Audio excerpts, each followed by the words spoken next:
I was obviously keen to try and find out more about the history of the penguin in its earlier life, where D'Arcy got it from, when, and so on. And the thing about penguins is that because they come from the Antarctic, and there hadn't been that many expeditions to the Antarctic, there were only certain points at which this penguin could have come.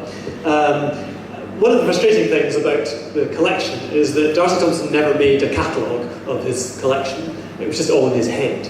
And so we don't actually have a complete record of all the things that he collected and where he got them from and all that sort of useful information. So over the years we've gradually tried to piece together this from various clues and letters and annual reports and all sorts of things. But I hadn't come across any reference specifically to this penguin.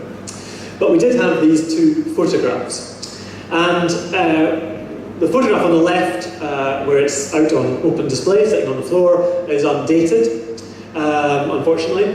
The photograph on the right, we know was taken by a local photographer, Robertson. It was part of a series of photos of the museum, which we know from other evidence must have been taken sometime between 1902 and 1904.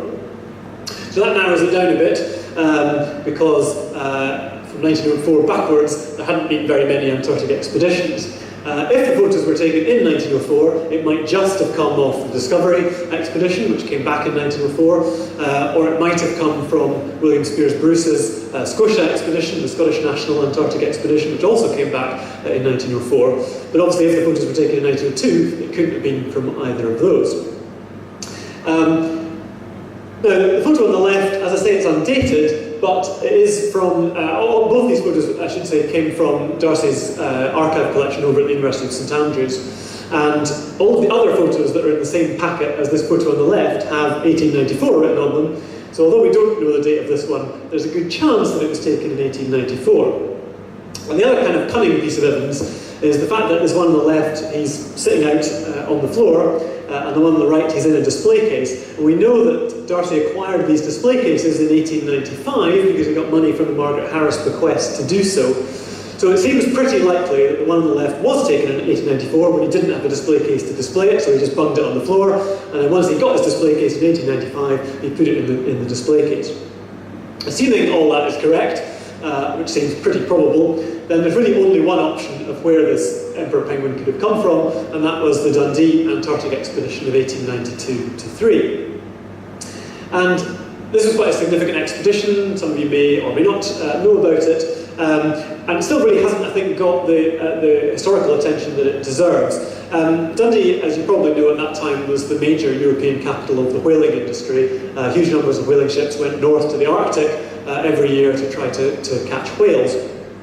But really from the 1880s onwards, it became pretty clear that whale populations were falling. And by 1892, things had got so bad that one of the leading whaling companies took the incredibly daring step of sending its 4 ships south to the Antarctic one year rather than north to the Arctic. Now, nobody had been to the Antarctic for generations. There was almost nothing known about it, but some early explorers had reported seeing whales there, and that was really enough for them to take this massive gamble and send these ships down to the Antarctic. Unfortunately, commercially, it was a complete failure. The only whales they managed to see were of a different species to the ones they were used to catching in the north, and they were too powerful to be caught, so they didn't actually manage to catch a single whale. But the expedition was really important scientifically and also artistically as well. The chief scientific advisor to the expedition was a chap called Hugh Robert Mill, and he managed to arrange to get various places for naturalists to go on the expedition. Now, Hugh Robert Mill was a former student of Patrick Geddes, who is the professor of botany here at the university, D'Arcy's close colleague and friend. And one of the other naturalists that was appointed was another a student of D'Arcy's, William Speirs Bruce. And of course, it was going on this expedition that gave him an interest in Antarctic exploration, and that led to him then leading his own Scottish National Expedition later on. And thanks again, I think, probably to Geddes' influence, Bruce and Mill managed to persuade the whalers to take on an extra place for an artist, William Gordon Byrne-Murdoch, who was another former student of Geddes's. And Byrne-Murdoch therefore effectively became the first artist in residence in the Antarctic, and really became the first person to do detailed drawings of the landscape and of the natural history and various other things while there.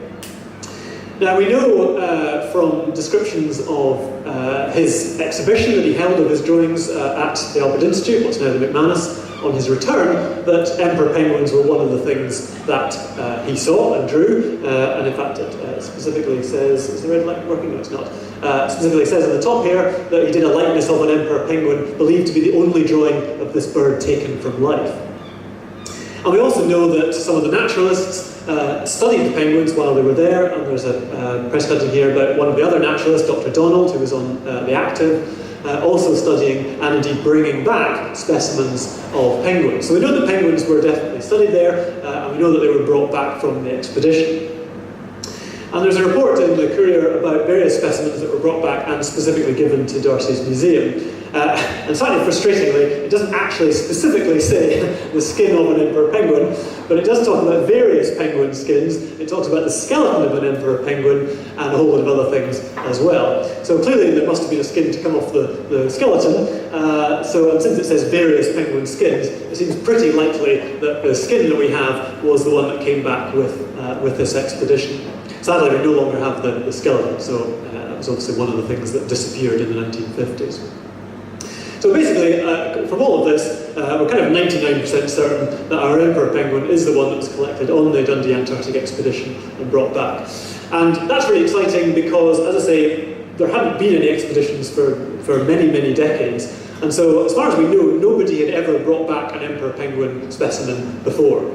So that makes our penguin the oldest emperor penguin in the world, which is quite exciting. And he's had some visitors, some fellow penguins, and this is the Science Centre's penguin paying him a visit, and clearly quite moved to meet his ancestor.